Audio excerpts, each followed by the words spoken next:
It's time for Windows Weekly. Paul Thurrott's here. Mary Jo Foley's here. Microsoft's earnings are here. We'll put it all in perspective. But the TLDR, it was a very, very good quarter. Some strange numbers in there, though. Paul and Mary Jo will explain next on Windows Weekly. Podcasts you love. From people you trust. This is Twit. This is Windows Weekly with Paul Thurrott and Mary Jo Foley. Episode 774, recorded Wednesday, April 27th, 2022. Into the Cloud bucket. Windows Weekly is brought to you by Tanium. Tanium unites operations and security teams with a single platform that identifies where all your IT data is, patches every device you own in seconds, and implements critical security controls, all from a single pane of glass. Are you ready to protect your organization from cyber threats? Learn more at tanium.com/twit.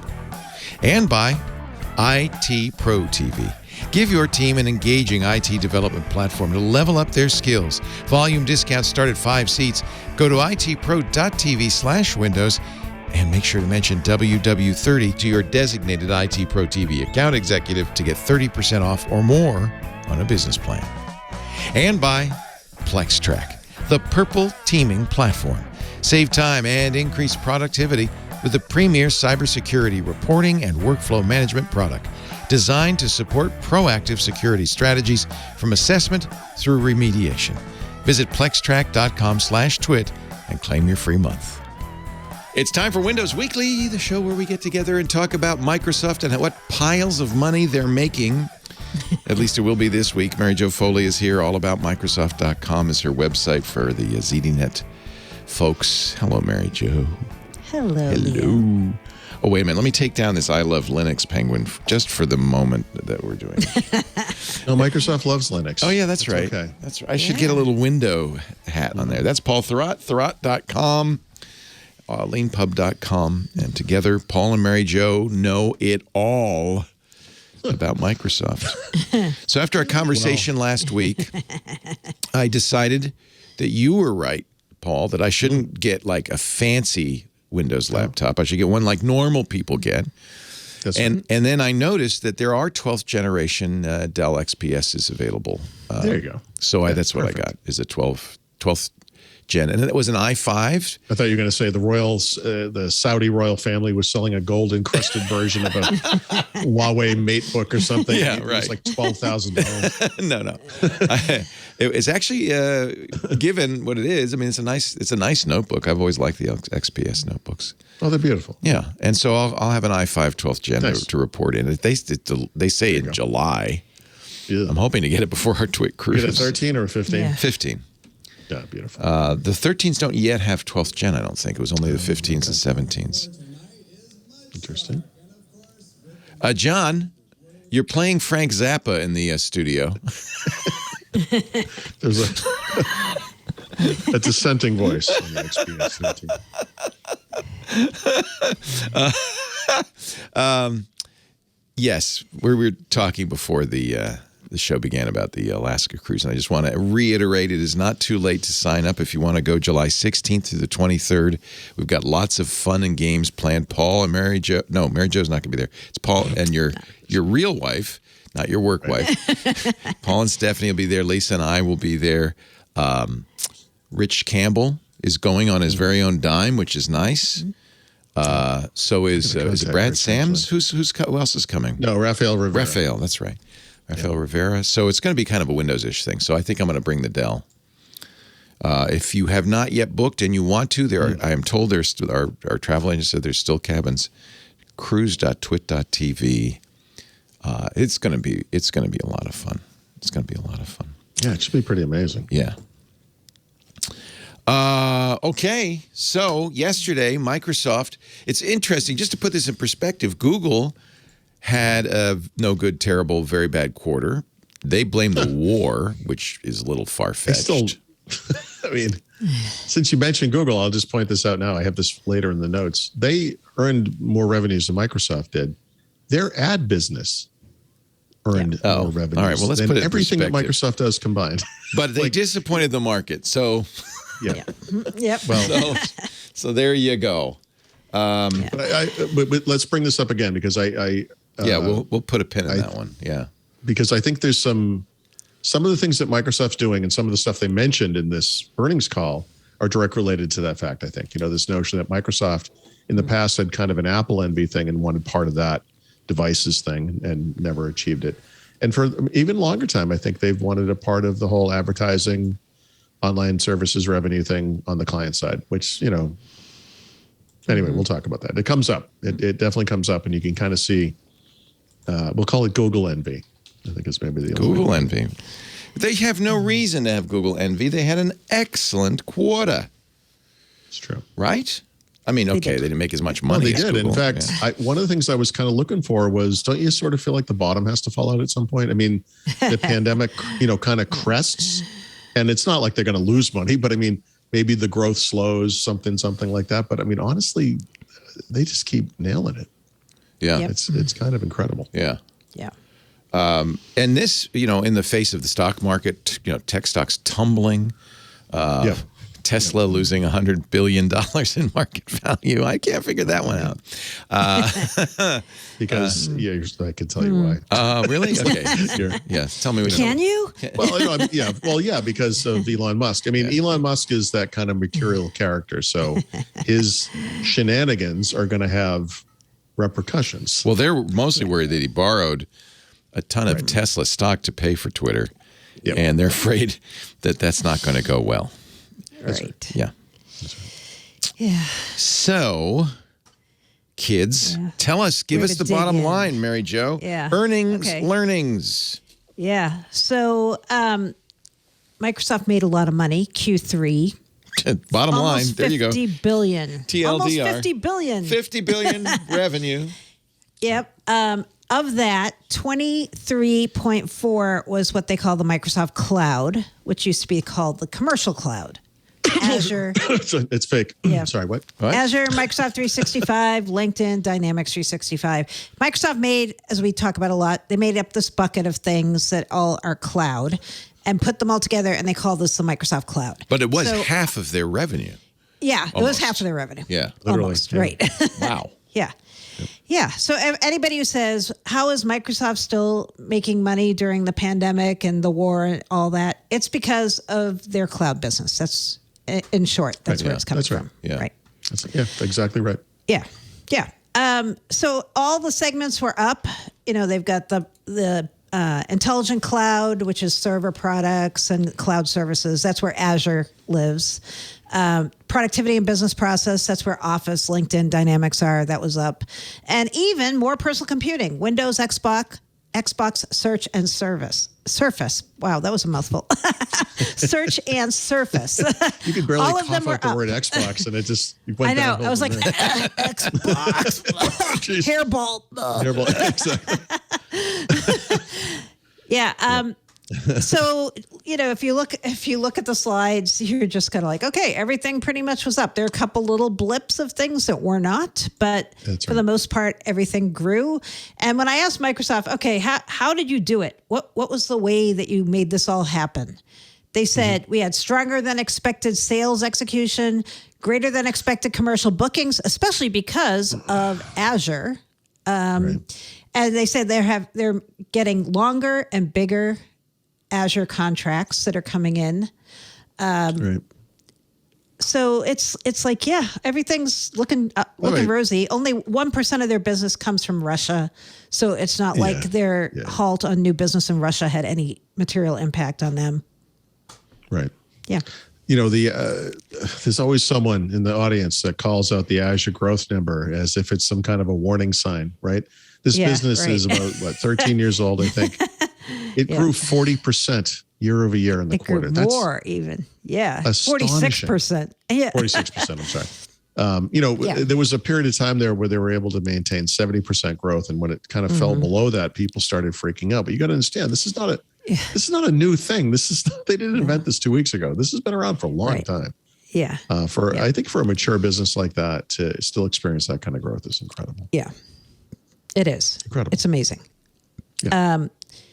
Yeah, when I looked quickly, they put out a PowerPoint every time they do earnings. The first thing I noticed when I looked across the PowerPoint was Dynamics didn't do what they expected. And so that may seem trivial to a lot of people listening to this, but actually, if you look at how much Microsoft's been pushing Dynamics and bundling Dynamics with other product sales, and they're really vested in this product line growing. So Dynamics is ERP and CRM. It's where they compete with Salesforce, right? And other companies. This was off a bit, and they just said, you know what, we have big aspirations in that market. I'm like, yeah, but you didn't have the big sales that you had in previous recent quarters. Yeah, this was. So one of the things we got to kind of highlight here is the language that Microsoft uses when they do talk about something, which is often very muddy. And then, of course, they just don't say things about a lot of stuff. So one of the comments they had made about Dynamics, which I think is kind of interesting, is that this business is growing faster than the business applications market overall. Right. Like, okay. So, and what does that mean? So what is Dynamics' position in that market? It's probably a very small minority position is what it is. It's small. It's small compared to like Salesforce, but growing, still growing. But growing. It's still, so they probably grew share, some minor amount, but they're still very small. And of course it's easy to grow when you're small. It is. Yeah. I think you got to look at that and say, there wasn't a lot of positivity there, that they could talk about. Yeah. Specifically. No, you can bet in Q4, which they're in now, they're really going to be cracking down on the salespeople to get people to buy Dynamics. Yeah, move that. You can already feel it. Like for us in the press, they push a lot of Dynamics case studies right now to us, like customer wins, right? Because they want us to write about how great Dynamics is doing. Actually, on that note, this is not the same part of the business, but Microsoft Viva, I think, kind of fell into this category as well. Microsoft Viva, I believe, is technically part of productivity and business processes, which is mostly Microsoft 365, right? Yeah. Excuse me, or is that the same? No, Dynamics is in Intelligent Cloud, right? Dynamics? No, Dynamics is also in productivity. And so actually, they're all in. Okay, that's good. They're all in the same part of. They're in the same part of the business. So this is a business that is fairly new, right? I would say about a year old at this point. Viva, yeah. It has 10 million monthly active users. Yeah. Is that good? Is this, how do you get Viva as an enterprise or as a commercial customer? Is it an add-on to Microsoft 365 essentially? Yeah, this is a solution for onboarding employees, and then I think for engaging employees after the fact. Right. And it's designed for this hybrid world where we're not all going into an office kind of thing. But it seems to me like this was an attempt, like we need another value add on top of Microsoft 365. It makes sense for the era we're living in. Yeah. Is this good? I don't even know what to compare this to. Like, what would you even, like what other businesses are like this? It's kind of a weird. Yeah. So it's in a weird place. It is. It's also, you and I were talking about this morning. It's telling when you have an earnings call from Microsoft about numbers they give you and numbers they don't give you, right? And the numbers we didn't get this quarter, which I kind of thought we might, was the number of Office 365 commercial seats. We didn't get that number. They just said up 16%, right? I think, so tell me if this is the same thing. We didn't get seats. But I think this might be the number. There was a figure. I actually kind of paraphrased this, so this is going to be the exact language. 345 million paid Office 365 commercial subscriptions. Is that the number we're looking for? I didn't see that number anywhere. Where was it? It was in the post earnings call. 10Q. Yeah, it was. It's probably in the 10Q as well. Yeah. Okay. Compared to 48.4 for consumer. Yeah. Okay, that's good. I didn't even think they gave us a number, so I'm like, that's a little worrying. Well, no, it's usually in the slide, but it wasn't. Yeah, it wasn't in there. It is. And Teams, no number. No, you know what? Teams didn't get a lot of play in this call at all. No, they lumped it in with Microsoft 365. It's almost like Batman and Robin, Microsoft 365 and Teams. I think that's notable. They often talk about Teams milestones, and I think you have to think, well, why, right? So Teams usage is definitely up. But I think what you would have seen is dramatic slowing in growth. Yeah. And I don't think they want that to be a story. No. No. Right. But I think by not mentioning it, it becomes a story. you know? Because when you look at what they did talk about Teams, which I thought was kind of interesting, there are over 100,000 third-party Teams apps now available. That's huge platform. Okay, great. Then they also made this crazy claim that, specious as I call it, that using Teams somehow saves organizations up to 60% of something. Some complex formula. It's reducing costs when compared to a patchwork of single point identity, productivity, collaborations, and meeting solutions. In other words, if you don't go with Teams, you have to pick little solutions that do little parts of what Teams do. And somehow they've done math that Teams saves you 60%. 60%. Right. That's a number. See, that's a hard number. Yeah. And Teams usage has never been higher. I would hope so. Right. That should be true every single day. It should. You know? Yeah. Curious. Yeah. So those missing numbers are kind of interesting. And sort of telling. By the way, in that from my perspective, biggest missing number, not that I honestly expected it, but let's be honest here. Windows 11. Yeah, they're never going to give us that number. I know, but that itself to me shows you the soft underbelly of this happy story they're trying to tell. Highest quality scores of any version of Windows. Enterprises are adopting it at a faster pace than previous releases. Not a single hard number to be had. Not a single one. And all the usage statistics that we see from third parties put Windows, whichever you choose to believe or whatever, very, very low. Very low. And of course, this is when they're making their push to get businesses to adopt Windows 11 without, I think, making a great case for it. Honestly, the biggest selling point of going to Windows 11 is that the upgrade is really easy. Yeah. And free. It's free. It's like upgrading to the next version of Windows 10. Yeah. Because that's what it is. Yeah. Anyway, I thought that was sad, but expected. Speaking of numbers that were specious, to use your word. Okay, they didn't give us a Windows 11 number, but here is a stat they gave us that both Paul and I are scratching our heads over and trying to figure out.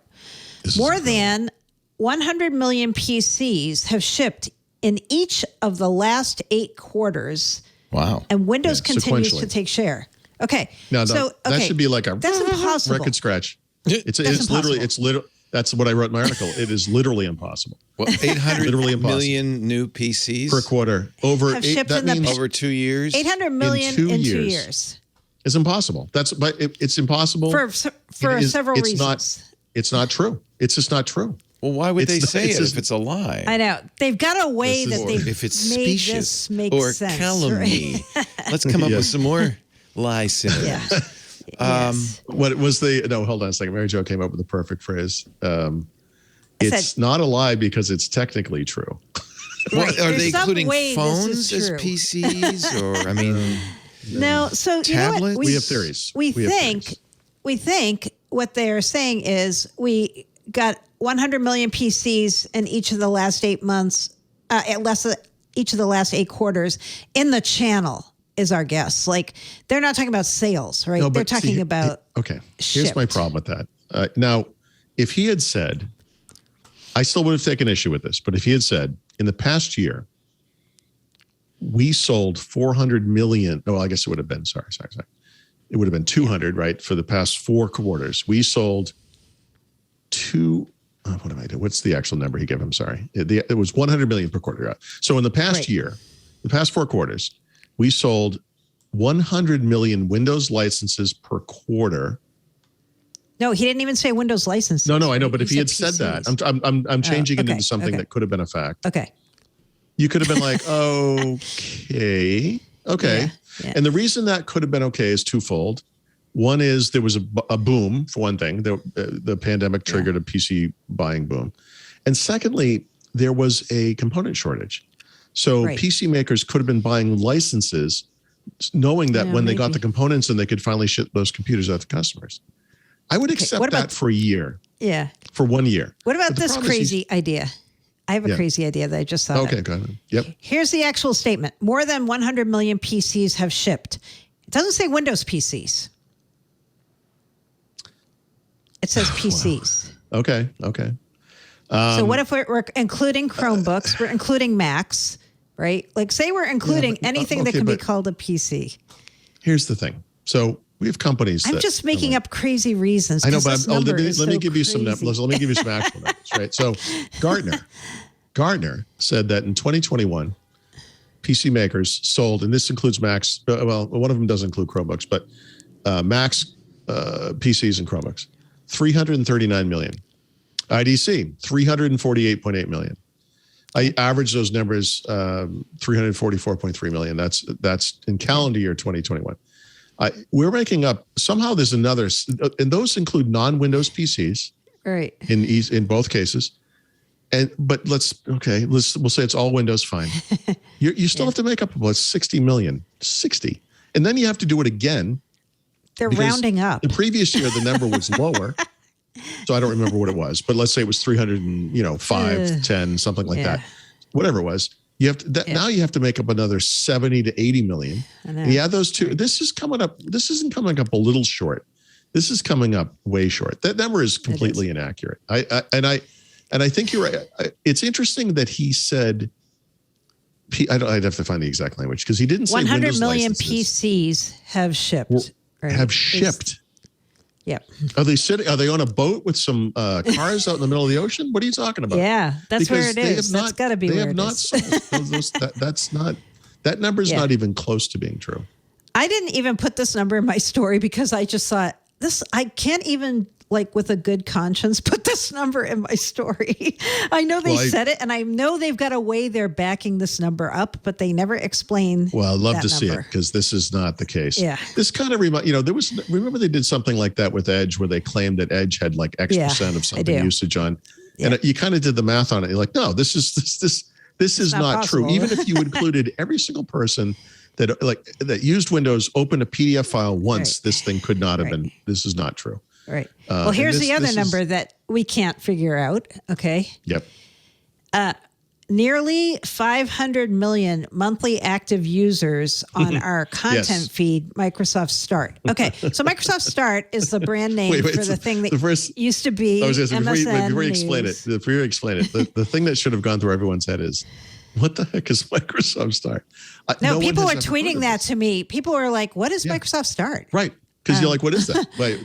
Yeah. And what is it? I'm sorry, I didn't mean to. So Microsoft Start is the rebranded name for MSN and Microsoft News feeds, right? They're available for Windows 10. In Windows 11, they're part of that widget panel. Mm-hmm. It's all those things we've been complaining about on the show, the bikini photos, the Cardi B is a tool of Satan, blah, blah, blah. That's actually legitimate news. And I think I just saw that yesterday. It's fresh in my mind, but... not all of it is terrible, is what I'm saying. Anyway, it's garbage. So it's in the 500 million monthly active users. Yeah, and how did they say it? Higher engagement. Yeah, strong engagement. No, where is it? There's nothing about engagement. Yeah, strong engagement. He said something like, "This was like bigger engagement than they expected." Right. You shouldn't expect 5 million people to use this thing. So. What is that? Again, we don't know how they're measuring this, but I have to think that a lot of the measurement is someone has opened this feed in Windows, clicked on a news story, and then I'm just projecting here, but I feel like most of them are like, oh God, what is this? And then they get rid of it. And is that, I guess they engaged with the thing, that's a form of engagement, but that doesn't sound like a monthly active user to me, but that's what they're talking about is 500 million people. Yeah. Who are these people? I want to meet some of these people. What are you doing with your lives? Remember when MSN used to claim big numbers for MSN. Remember that? They did. It's the reason it's still a thing, right? People supposedly use it. Yeah. The reason it's still a thing also is it's very tied in with Microsoft advertising, right?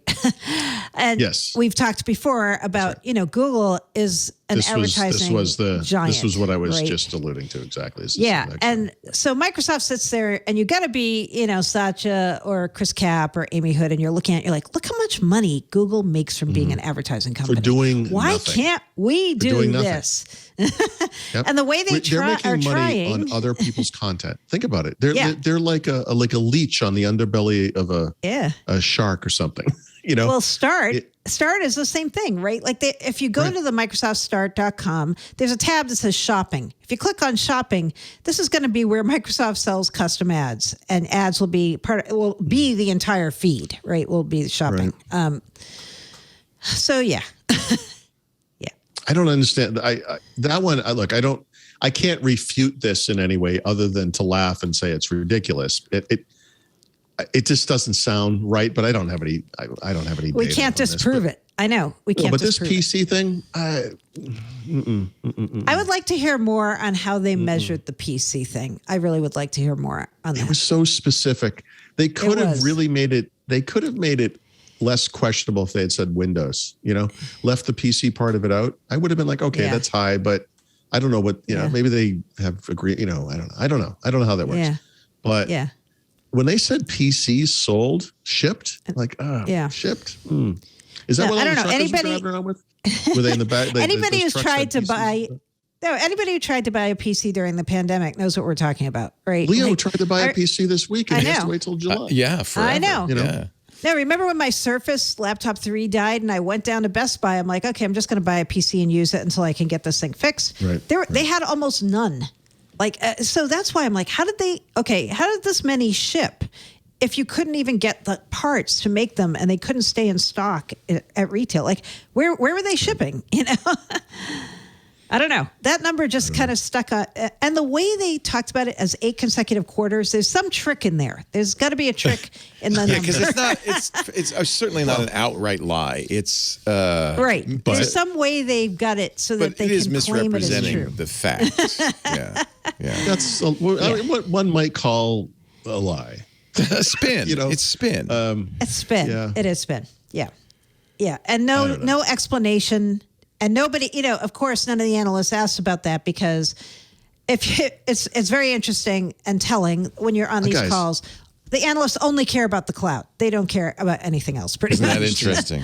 Well, for Microsoft, that's not so unreasonable. The PC market has never sold 400 million of anything in a year. The highest peak of the PC industry was 365. That has never happened. So I don't know if because of the pandemic and there was this crazy demand, first with consumers and then more recently with commercial customers, PC sales shot through the roof. They even exceeded the best year ever of the PC industry. No one has ever reported that story, by the way. No analyst company has ever come out and said that this happened, but Microsoft is claiming it happened. I mean, I think they could only use, what numbers could they have? They could only have the numbers of Windows licenses that are going out the door. And maybe, listen, if they oversold Windows licenses, that tells me the next 2 years are going to be terrible for Windows because that's going to catch up with them. Deferrals, right? Yeah. Yeah. That would make sense, though, because companies probably buy licenses by the bushel. But, Microsoft has this rich history of smoothing out revenues to Windows in particular. Remember, there used to be that 20 million a month channel. It's in the channel. Yeah. Well, we sold a little too many this month. We'll defer some of them for, quarter rather. We'll defer some for next quarter. Next quarter's a little light. We'll take some of that back. We'll kind of make the big peaks and valleys look a little smoother, This is not that, this is, they're like, we're going all in. And that's why I sort of feel, maybe that's not exactly why, but I sort of said, don't you sort of feel like the bottom has to fall out for Microsoft at some point? Not that sales fall, but rather that growth slows dramatically because eventually the pandemic kind of winds down. I don't know what we're calling this anymore, but it hasn't happened yet, Hasn't happened yet. I don't know. I'm confused by those numbers. That number is confusing. It is. Yeah. I'd like to hear more. I would like to hear more. Well, Xbox, same thing. I don't know if you have to genuflect or whatever, but Xbox Series X and S, 2 quarters in a row, they've taken share. Okay. Right. They are the market leader, which means they sold more than the other guys, I guess, in the US, Canada, UK, and Western Europe in this past quarter. There is news from MPD that Xbox was the best-selling console in the United States in that quarter, so that maps, that's good. But then they get, you get into like the like the cloud stuff. And it's like, what are they talking about here? They don't even, they won't tell you how many Xbox Game Pass subscribers there are, but they will tell you how many hours they played, roughly billions. Mm-hmm. They were billions of hours played, up 45% year over year. 10 million people, this is the only hard number we got, have streamed games via Xbox Cloud Gaming. To be clear, Xbox Cloud Gaming is a feature of Xbox Game Pass Ultimate, which is the most expensive version of that subscription. And that's the number we got. We just got the little subset. Like, not every person who's an Xbox Game Pass Ultimate subscriber necessarily streams games, but 10 million of them have. Mm-hmm. And we didn't even get a hard number of the number of titles. I mean, why can't you just tell me how anyone could go and count? But there were hundreds of titles in Xbox Game Pass. And here's another one of those, like, obviously, more games from third-party publishers than ever before. That should always be true, right? Is there going to be a quarter in the future where there are fewer? It should always grow, right? It's some of this stuff is just amazing to me. Tell that to Netflix. So big. Well, yeah, Netflix, That's a saturated market. I mean, this is, yes. Where Xbox Game Pass is now is back when Netflix kind of still had a DVD business, Actually, it's exactly like that, right? Because we still have a DVD business with consoles or whatever discs they're using. Anyway, Surface, non-event. Revenues are up 13%. That's good. But then Amy Hood said lower than expected, right? And they're expecting similar results. Expected or hoped? Yeah, expected, I guess. Planned. Said, but yeah, like we built them, but nobody bought them. Well, so I think, one of the hard things with some of these comparables is you have to think about what was going on with that product line the year before, right? Mm-hmm. So this year, Microsoft had a major product launch in the fall. So that holiday quarter and this next quarter, the one we're talking about now, should be significantly better than the quarters a year earlier because there weren't significant product updates at that time. So the fact that Surface revenues were only up 13% is actually not great. And I think it makes Amy Hood's comment make sense because that is lower than expected. I would expect that to be over 20%, Yeah. Component because shortages, honestly, blah, blah, the blah, products are great. Yeah, that's true. Yeah. Okay, that's true.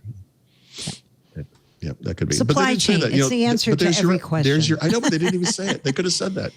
They could have said, we had supply chain issues, and everyone would nodded their head and not asked any questions. Pull a Google and blame the war in Ukraine. You could. It's all the fault of Russia. Russia. I mean, usually those Russian guys are clicking on ads. And, what's going on? That was the most feeble excuse I've ever heard. Yeah. For a dwindling ad business. Yeah. But it does. Okay. So exaggeration aside, they still made a lot of money. It's still a pretty good quarter. It is interesting that cloud is becoming basically their business, right? So Mary Jo mentioned the three big businesses, businesses that Microsoft has, right? The two biggest are the two cloud-oriented businesses. I mean, they really have become that thing they've been marketing themselves as for a long time. Yeah. And then as far as just like numbers, I mean, my God, 16.7 billion in net income on revenues of almost 50 billion in a single quarter. Revenues up double digits, 18% year over year. It's, we can quibble, I guess. I mean, I kind of wish my parts of the company I cared about were doing better or whatever, but what parts do you care about, Paul? I care about more personal computing. It's more personal. I don't know. I'm sorry. If it's not obvious, like Windows, Xbox, Surface, I mean, it's perfect. Yeah. And it's the smallest business. It's not small, but. Well, that's because we're old Microsoft guys. That's true. I mean, we think of too, but... but you're future looking. You're young at heart. I'm modern. You're modern yet old. But Paul and I are still back in the 20th century when Microsoft was a Windows, Xbox. Well, we Xbox had a bunch of middle-aged white guys at the Windows 8, Windows 95 launch, dancing on stage. I remember that. Awkward and horrible. Lots of elbows. Start me up. Yeah. It's not that company anymore. No. It is not. Again, not a bad thing. In fact, if you want to be a successful company in the 2020s, it's probably a good thing. It is. Although Xbox is still an important... It's great for Microsoft. It's great for shareholders. Did they talk about for us? It's like, Did they talk about like the Activision acquisition or anything? No. They talked about Nuance because Nuance that's closed, right? In March, right? And it impacted the results. Right. Very little, though. Like, interesting. The cost of the acquisition factored into it, right? It wasn't really, right. It did. Earnings per share took I think a 1 cent hit because of Nuance. But starting next quarter, Nuance, you're going to hear a lot more about Nuance, and it's mostly going to be in the intelligent cloud segment. So the majority of it, I'm guessing, is going to go into the Microsoft Cloud bucket, and then there'll be some pieces that are on premises. But yeah, Nuance, which is the ambient healthcare / AI company they bought for what was it, 17 billion, 18 billion?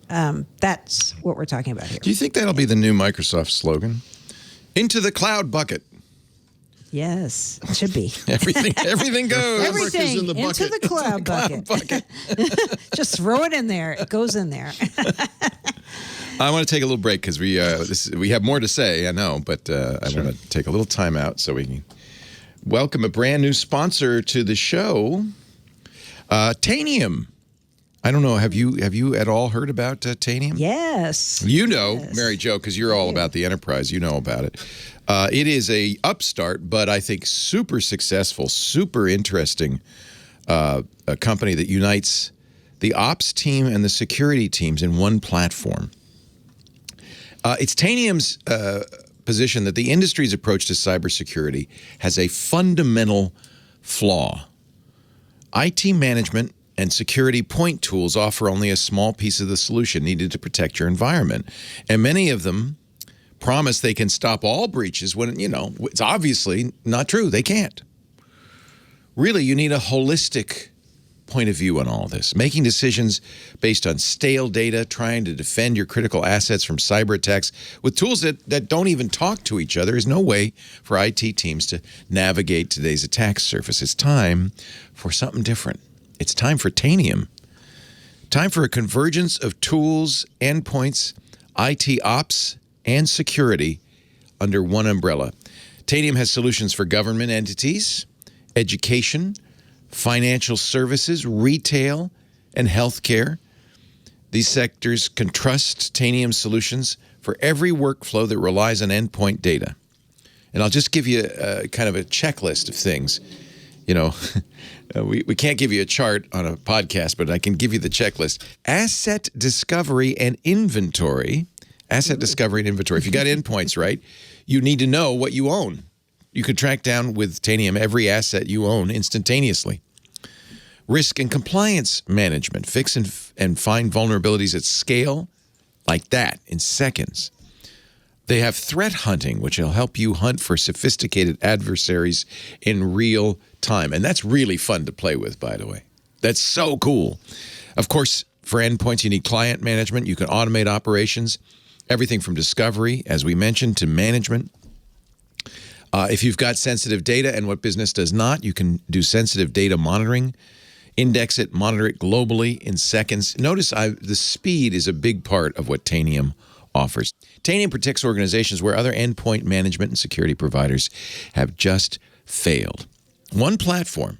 Tanium identifies where all your data is across your entire IT estate, patches every device you own in seconds, and these days with 0 days, you may only have seconds, implements critical security controls, and all from a single pane of glass. You'll find a lot of testimonials on the Tanium website, Tanium, Tanium.com/twit. But I'll give you one from Kevin Bush. He's Vice President of IT at Ring Power Corp. He says, quote, Tanium brings visibility to one screen for our whole team.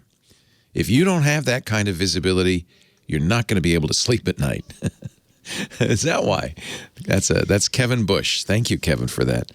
With real-time data comes real-time impact. If you're ready to unite operations and security teams with a single source of truth and confidently protect your organization from cyber threats, it's time you met Tanium.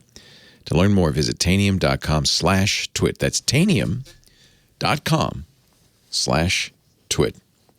No more silos. I want a bumper sticker that says that. No more silos. We thank Tanium so much. They're brand new to the show. Can I add a Tanium related tip Yes. right now? Yes. Yes. What is happening? So Paul and I have a friend who used to work at Microsoft who joined Tanium about a year ago, Michael Niehaus. Oh, yeah. And he does a blog, if anybody cares about Windows, called Out of Office Hours. It's oof hours, OOF hours.com. I love it. And he still talks a lot about Windows there, and he gives tips and tricks about things you can do with Windows 11, like his latest post, customizing the Windows 11 22H2 start menu layout. He does a lot of stuff like that. So yeah, we know him from Microsoft, but now he's with Tanium. Nice. Yep. I remember him. Yeah. Thank you, Tanium. Nice get. Nice new sponsor to add to our pelts on the wall. No, we tell all advertisers we do not skin you and put you on the wall. Yeah. That would be a bad. But if we did, we wouldn't publicly display it. We would never tell you. Of course not. So, on with the show. I can't remember where we left off. I think we finished done the with earnings, right? All right. Yeah. Everything you needed to know. And I love, Paul, your stat that Google's ad business alone Yeah. is bigger. Well, remember, like the Apple's iPhone business. Apple's going to release their latest earnings on Thursday, I think, tomorrow. The iPhone is by itself bigger than everything that Microsoft does, and that's at least the iPhone is a product. You know, real people are buying it. It's a big business. When you hear something like advertising, it's like, oh, really? I know. It's just depressing. I know. Yeah. But look at the numbers. I mean, I know.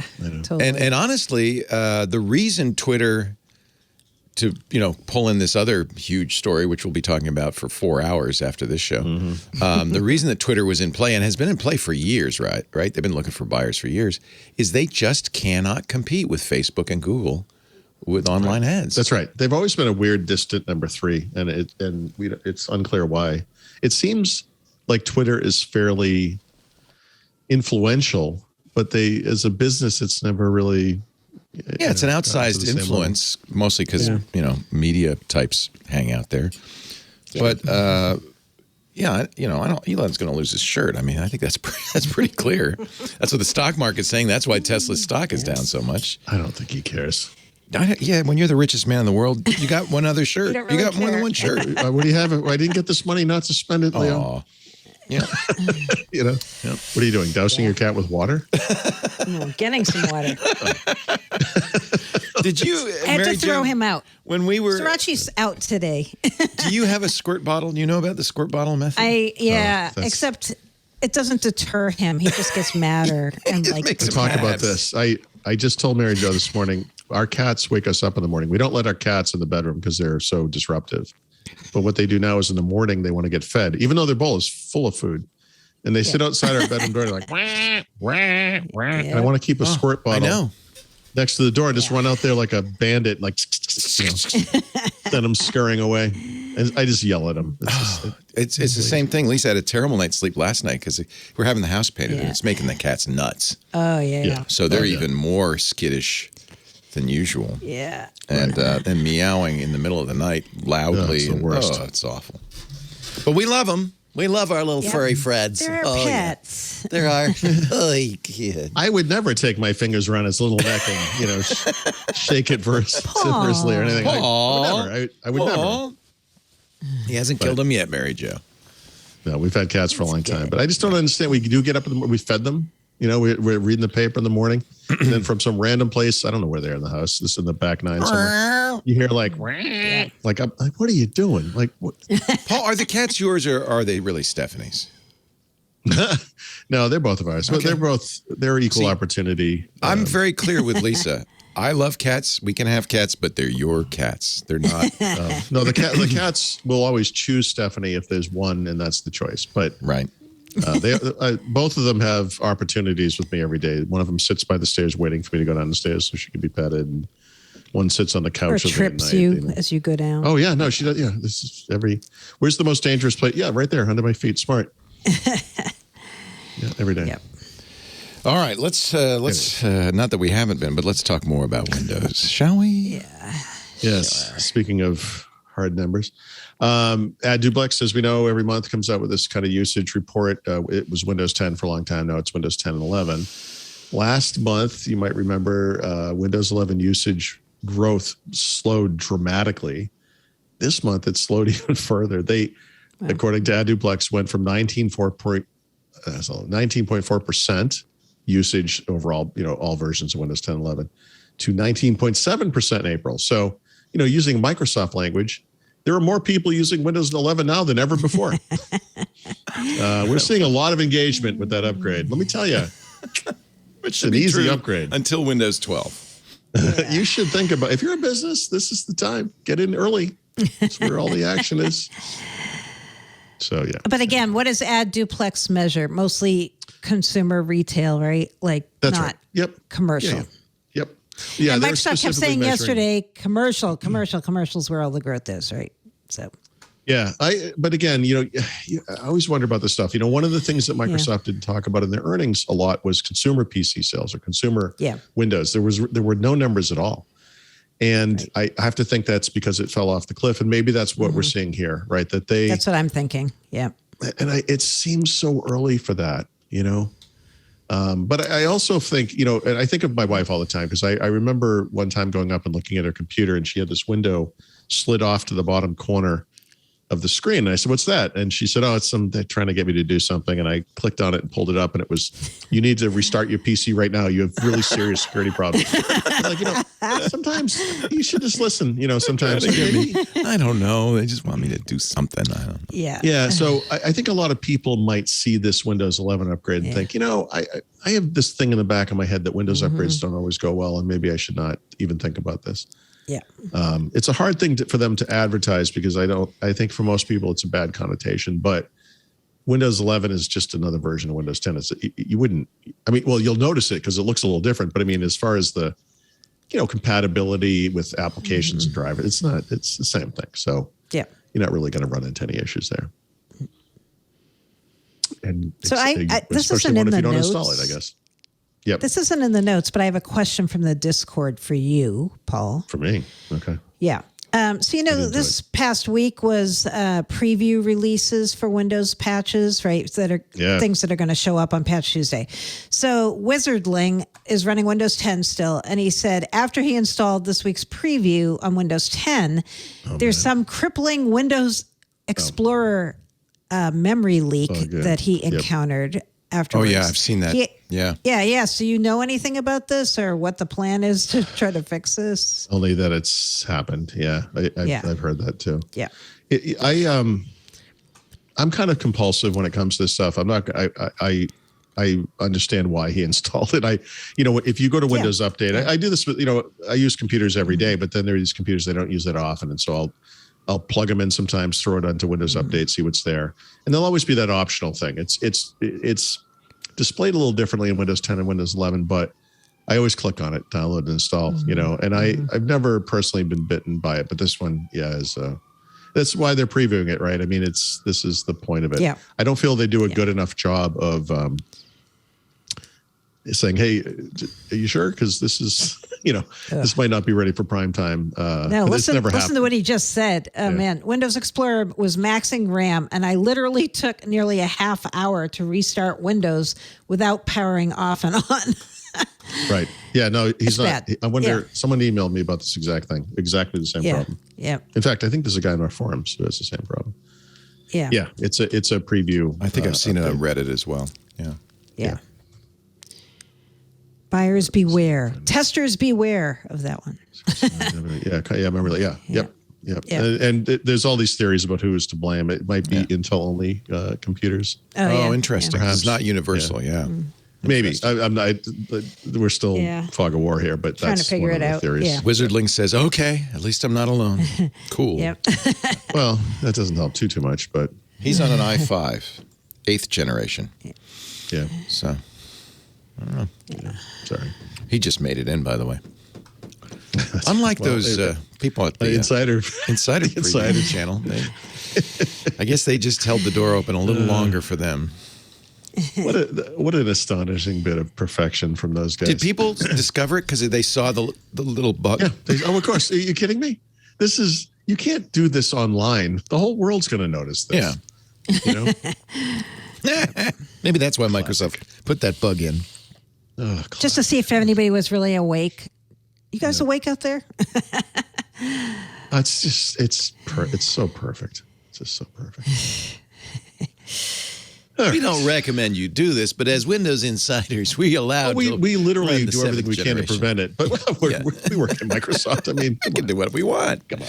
We're the masters of the universe. Is it there? Is it there in 11? I thought I saw in the release notes that they fixed a memory leak in there in Windows 11. No. Is it? But I don't know if it's the same one or not. Oh, they're doing that all the time. I know they are. Right. He just said, I guess I could upgrade to Windows 11. Guys just used .NET, you wouldn't have this problem. But let's not worry about that. Anyhow, is that true? Are there no memory leaks in .NET? No, it's not really true. But is it garbage collected? C#? Of course, yes, yes, it is. That's why. This is the thing. So, Microsoft back when they did Windows 8 could have made their new app environment based on .NET, and they didn't. And it's based on COM and C++ under the covers, and that's Metro became store apps, became universal apps, became store apps, whatever we're calling them now. What do you call them? App SDK apps. WinUI. WinUI. This stuff could have all been .NET based. It would have been so perfect. And so C++. If you want memory, it's on you to allocate it and deallocate it. There's no automated. So if you don't deallocate it after you're done with it, and it'll just build up and build up, and that's I would say programs written in languages like C and C++, the number one issue is probably this very problem. Buffer overflow is the number one issue. This is the number two issue. Okay. But they're related. But I was going to say it falls into the same bucket, right? Like, there's a reason we have managed code languages. Anyway. Buffer overflow usually happens because you use something you've deallocated. A memory leak happens because you forget to deallocate. So they're the peanut butter and jelly of they go together. Unmanaged language issues. They're the soup and sandwich of flaws. Yeah, they're cheap and easy to attain. Yep. I'm sorry. It will never stop bothering me. Anyhow, what else we got? No, that's actually a really interesting point. Yeah, frankly. no, I'm in the middle of going through that history now, and it really bothers me. That Windows team had a not invented here kind of mentality. Did they do it? Oh, it was that not we want to preserve legacy. No, they weren't preserving any legacy. They designed something from scratch. Just going forward, we will use .NET and nothing but. That's what they should have done. Yeah. They did not. So you got to listen. That team tried to replace everything. They tried to get rid of the start button. They tried to get rid of the file system. They were going to replace everything. Yeah. One of our dozers in the Discord, Iridescent. Yeah. Oh, I'm sorry, Iridescent Ox says you can do your own memory management with .NET, but you have to use the keyword unsafe. Right. Perfect. Perfect. And by the way, to remind you, why? I didn't realize that. Number one problem we talk about on Security Now, really, still to this day, all those 0 days, almost always buffer overflow or memory leak or related. I'm just being, I'm semi-joking about this. You got to remember that the reason those things are still issues is because the low-level stuff in any platform will be written in those languages. You're not going to write Windows in .NET, right? The core of what the underlying stuff is always going to be C++, assembly language, whatever. That's just the reality of it. So you build frameworks on top of that. You make applications. How many flaws did they patch on Tuesday? 238? Yeah, sure. No, I know. You're not. Some of those are not in legacy code. Some of those are new stuff. So C# as an example, like the language. I'm not going to get the year right, but C# was written in C++, right? Because it didn't exist when it first came out. And it probably wasn't until 2013, 14, when they did the Roslyn version of the compiler that they were able to build C# with C#. Like that's kind of a big milestone, right? But these things have overhead, and .NET as a framework, managed code framework, has a little bit of overhead. In 2001, that was a big deal. I would say in 2020, 2022. Yeah. There are still contingent of people, I think Steve Gibson's among them, because he writes in assembly language, who think garbage collection is the work of the devil. Yes, okay. Well, fair enough. I can't argue with Steve Gibson. Well, he's writing in assembler. So he doesn't even have malloc. I don't know. I haven't talked to him in a few years, but the last time I talked to him, he was talking about moving to ARM assembler, by the way. Really? I don't know if that ever happened. Interesting. Yes, because the world is moving ARM, right? I mean, well, that's the problem. When you write an assembly, you're writing to the hardware. To the hardware. As close as you can. You don't write portable code. That's not. Anyway, I don't know how Explorer in Windows is no doubt a hybrid application that has C, C++ assembler, and not managed code, but probably WinRT elements to it. I don't know how. Windows 10, Windows 11. I have no idea what is written in, but I suspect that part of it might be its ties to the low levels of the operating system. I'm sure memory leak issues are tied to that kind of stuff. But you don't really.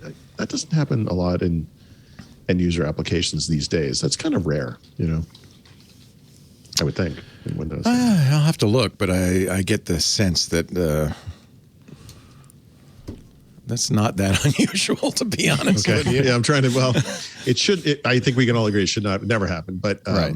I don't know. I don't know how. Like the problem is Windows is a patchwork quilt of different technologies. Right. So you could pop up some interface that's a web app. You could pop up another interface that's WinRT. This one's .NET. This one's C++ and Win32. It's just sometimes it's the interactions between these things that cause problems.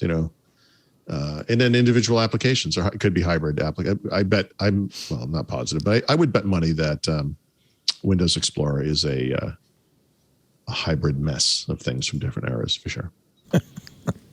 Hybrid mess. Yep, that's my as Bill operating Gates system. might call it the magic of software. The magic. The magic. Yeah. The magic of. I think everybody should have an intensity slide. Yours is always to the right. It's on one edge of the slide either way. I saw this in their notes, and I'm like, "What the heck is an intensity slide?" So I should say slider. I'm sorry, that was a typo in my part. Okay. So if you think about what HDR is something that gives the colors pop. It's typically used in like movies, right? Is a big thing, and then in video games, right? Windows 11 and 10 support HDR displays. They do auto HDR. They have all these different things. The problem is, like, sometimes HDR can be too much or too little, depending on your needs or wants. And so now now they have added. I guess they have added to the Xbox Game Bar. Which, by the way, speaking of an interface that could come up on top of other things, I don't know how that's written either. But I mean, it's a newer interface. It's probably written in something semi-modern. Is going to allow you to change the value, the amount of intensity that you see in the colors, so you can make it to your liking. I think that's a good idea because it's doing HDR automatically, but it may be a jarring experience. So they're kind of toning down the jarring or toning it up. It's up to you. You can adjust it if you want. That's a good idea. I've always wanted that kind of thing. I've never understood why HDR is. You see my eyes glazing over. Yeah. I'm like, oh, man.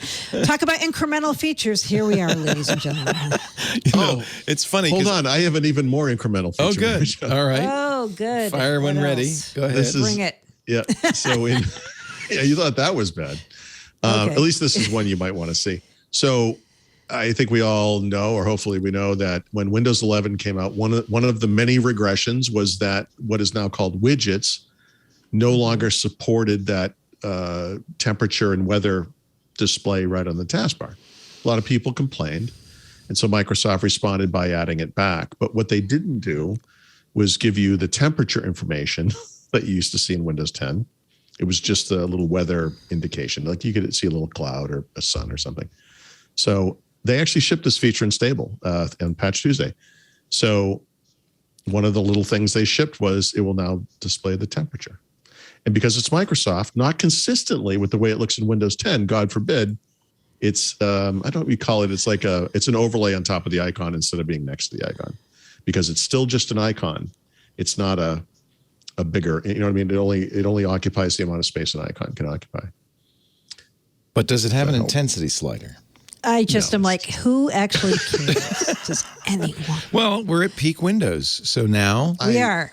This is what we have now, right? Yep, this is what what. Listen, this is considered a way more feature. interesting to me than that dynamic stuff we were going over earlier. Hey, man. boy. Hey, you're. This is boy. why you're in the old era and you're not a modern man. Yeah.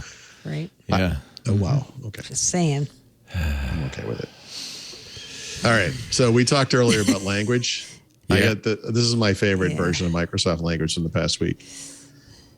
And it did not come from the earnings. Microsoft has ceaselessly promoted, and I mean this is the third post in a row that they've made about how easy it was for Microsoft to roll out Windows 11 to its own users.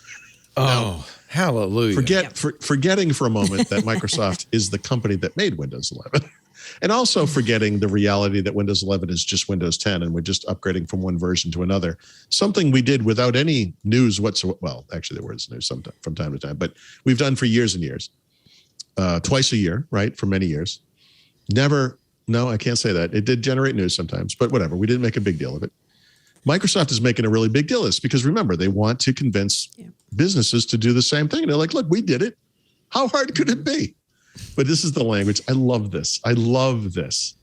This guy, I don't know who he is. I shouldn't make fun of him, but Lucas Valesh says Microsoft's upgrade to Windows 11 is largely considered the smoothest we've ever had. Largely considered? By many people on both sides. Hold on a second. So wait, I'm sorry.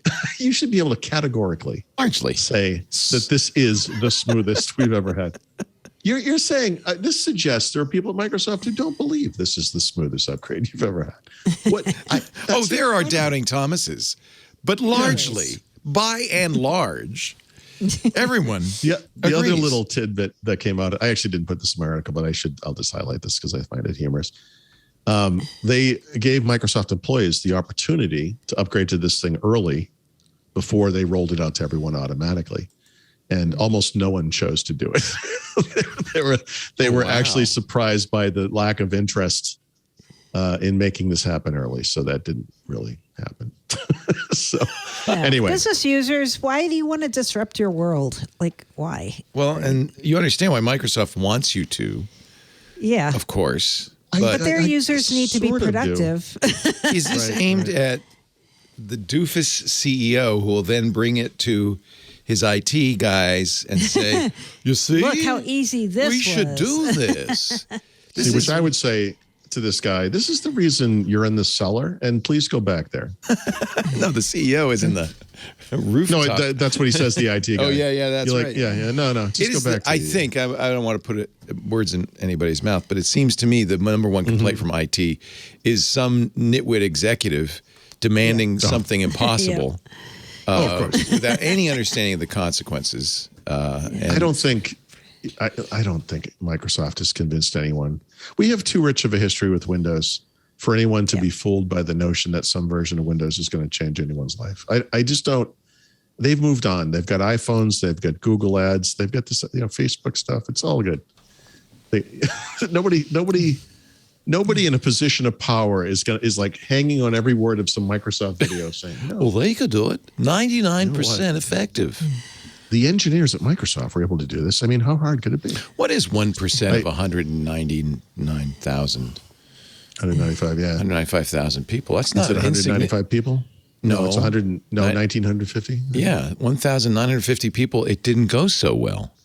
Yeah. Let's talk to those guys. Yeah, that must be. How are they feeling? Those are not in the largely. Actually, funny coincidence. Those guys were all working on Windows Explorer. I don't know why there was a memory leak. It's like something went wrong there. I don't know. Oh golly. Yep. Oh my goodness. All right. I think I should probably take another time out here before we get to the biggest story of the week, Microsoft Teams. Thank you. Yeah. I know you're all so excited. But before we do, let me talk to you about our favorite guys and gals at IT Pro TV who are helping IT departments everywhere get upskilled, get better, get new skills. You know, we talk a lot about IT Pro TV since their very founding. It's been around for a while. We were there right there at the beginning and watched them grow. Tim and Don doing such a great job with it. And we always talk about how, as an individual getting into IT Pro TV is a place to get those certs that you need, to get the training that you need. But IT Pro TV has team training too. So if you are a busy executive or an IT leader who has a team and you would like to get them some new skills, update the current skills, this is the place to go. First of all, they're going to love it. And that's kind of important. I mean, you can say, well, you have to watch these, but if they enjoy the videos, if they enjoy the training, it makes it all much easier. You'll be glad to know 80% of users who start a video, IT Pro TV has the stats, 80% who start the video finish it. They go all the way through because it's engaging, it's fun, but more important to everybody, it's really informative. There's real meat in those videos. Yeah, you could tell your IT team, go watch that YouTube video. 15 minutes in, after smash the subscribe button, bing the bell, and all that stuff, you might get some information. IT Pro TV gets down to business immediately with people working in the field who are smart, who are engaging, who are entertaining, who can, most importantly, I think because they're passionate about the subject, really engage your team. You'll be giving your team the tools they need to make your business thrive. And it'll get them invested in their learning. They want to learn. We all want to learn. That's human, you know. And because the tech industry is constantly changing and evolving, your team really needs to constantly train. There's new software releases, system upgrades, new cyber threats. Well, you listen to this show. Why would you listen to this show? Because you want to know what's new, how to keep up with what's going on. That's what IT Pro TV offers your team. The training, the perspectives, and constantly putting out more new content because the stuff getting updated all the time. That content goes from the studio to the library in 24 hours, very fresh, steaming, piping hot into the library. 5,800 hours of fresh training in every area of IT. All the training, all the certs in one place.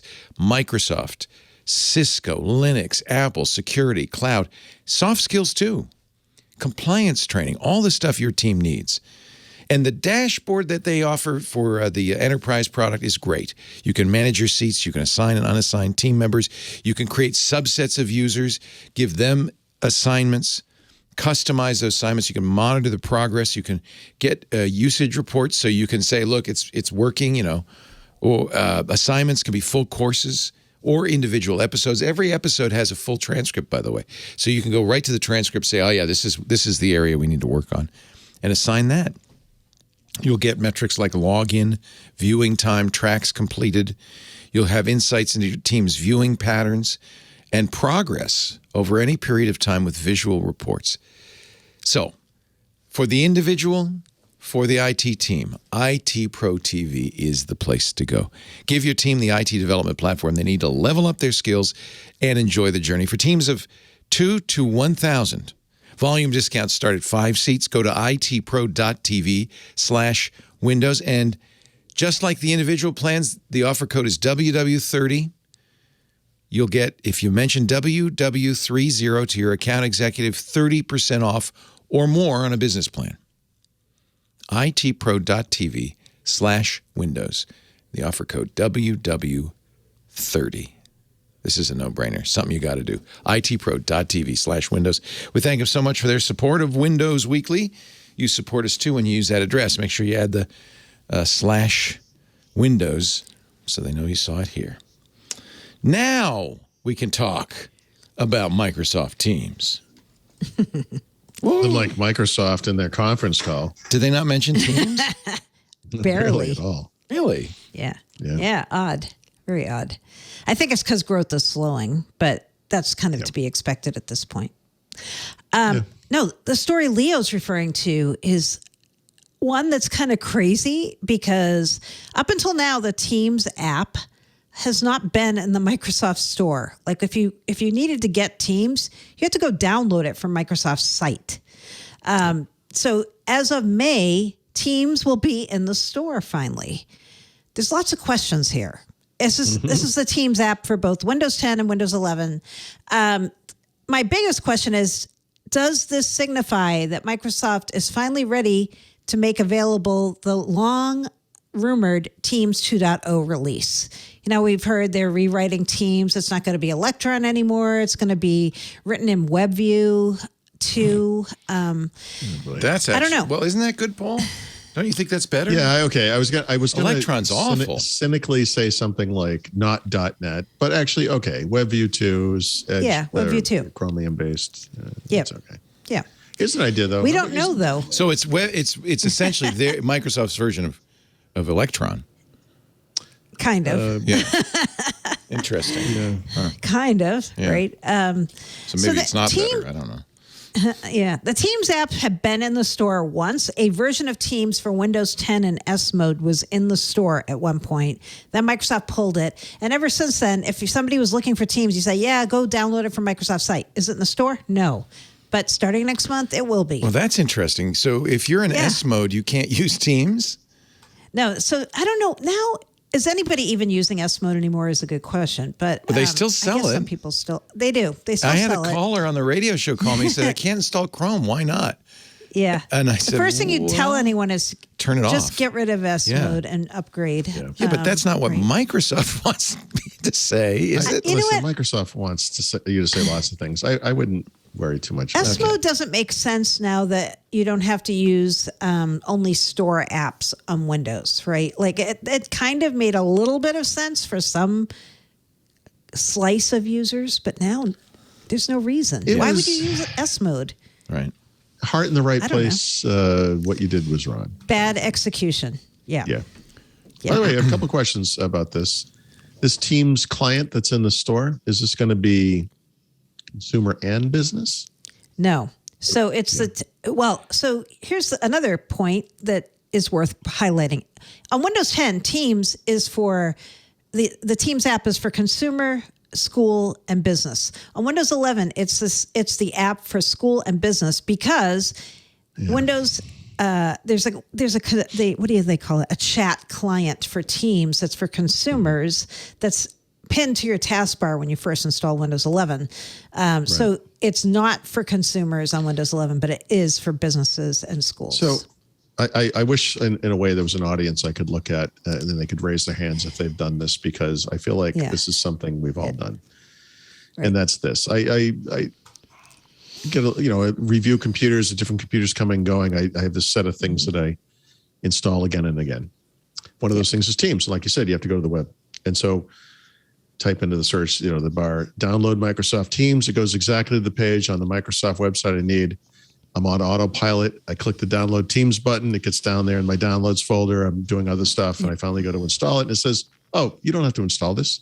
You already have this thing on your computer. And that's because when you go back to the Microsoft Teams for Windows desktop page, it says Teams for home or small business is the first link.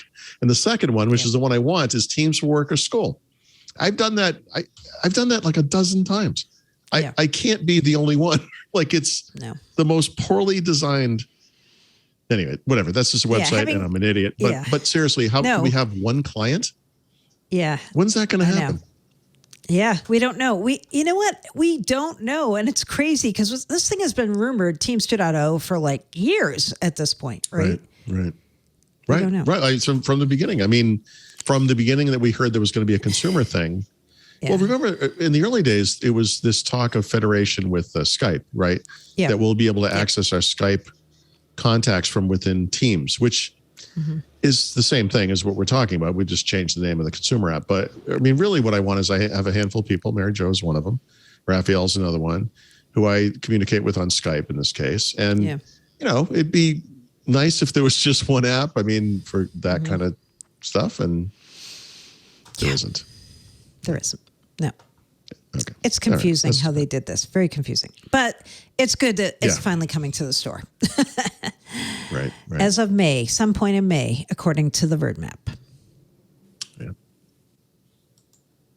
Well, in related and even less interesting news, Microsoft this past week released a beta version of Teams for the Mac that is optimized for Apple Silicon maps, right?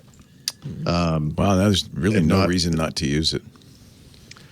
Well, Yeah, I mean, look, my experience with Apple Silicon Macs is that most things run fine, even if they were designed for Intel. Yeah. The one exception, by the way, was OneDrive, and it took them over a year to finally get that up, but that's out. So the new OneDrive client for the Mac is actually a native M1 Apple Silicon app, so that's great.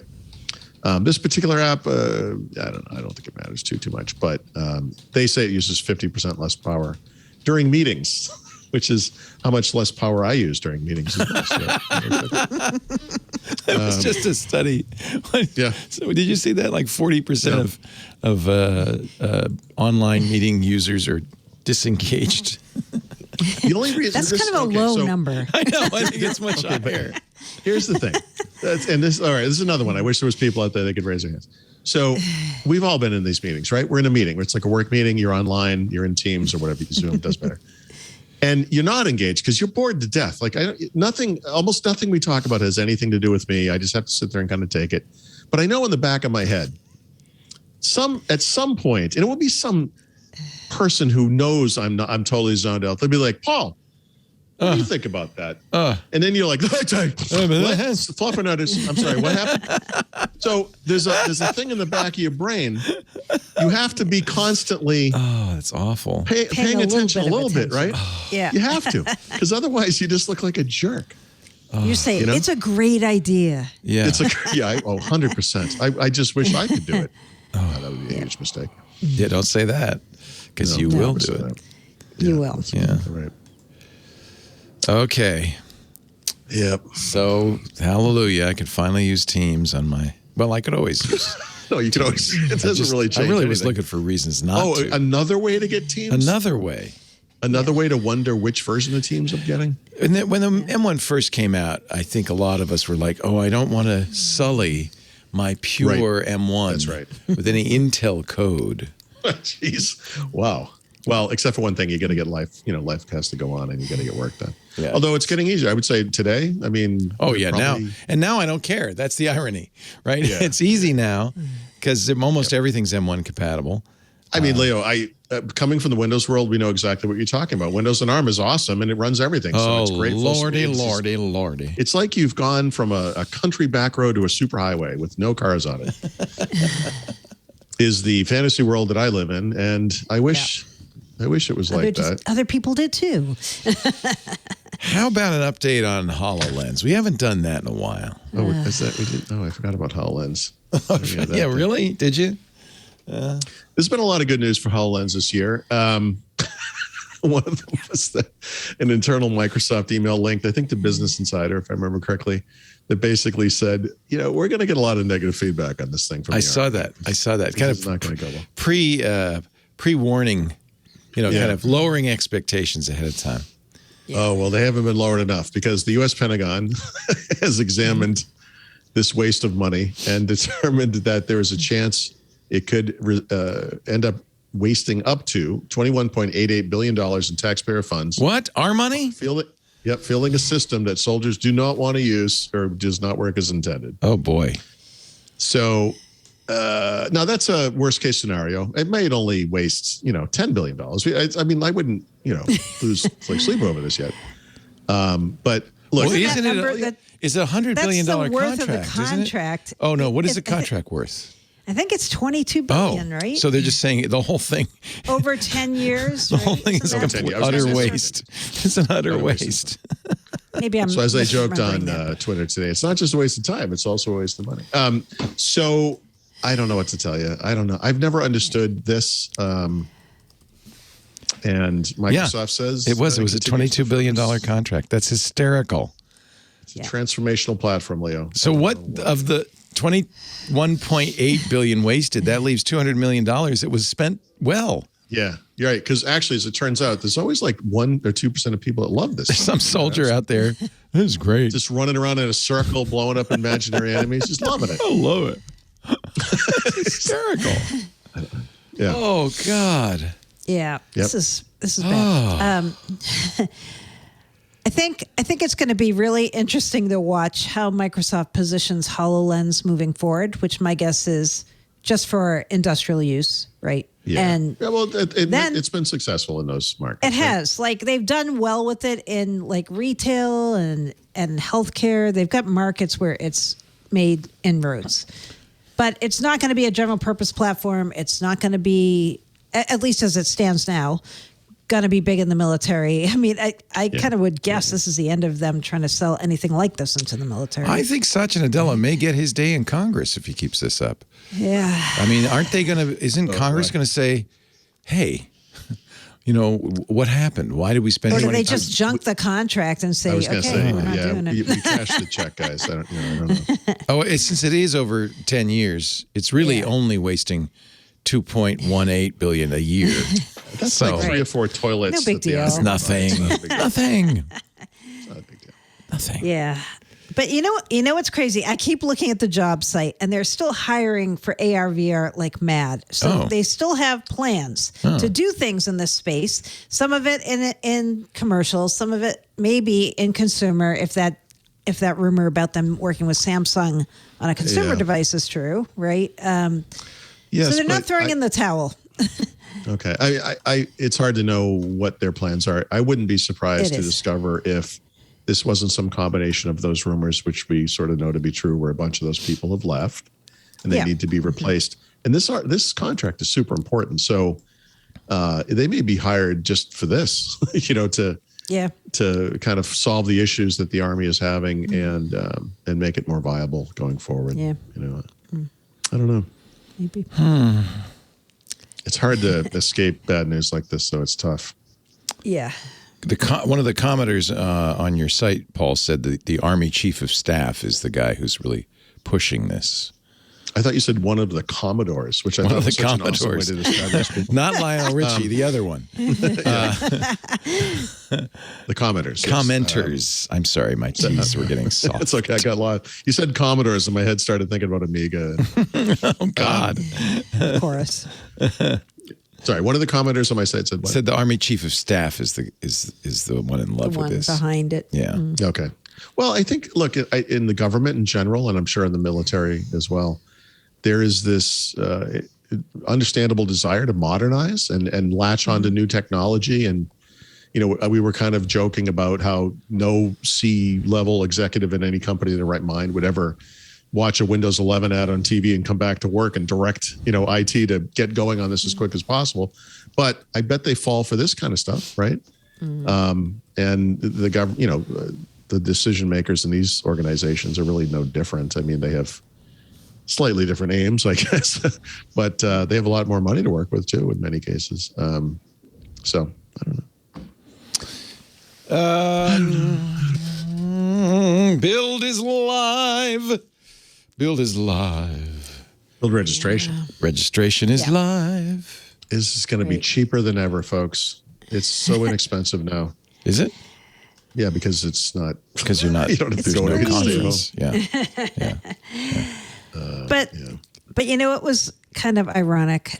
Yesterday, when registration opened, and in past years, when Build registration opens, all you see on Twitter are people complaining about they can't get in. Site crashed, couldn't get a hotel, couldn't register. Right. So yesterday, I registered really smoothly, and then the site couldn't be open the entire day. I'm like, okay.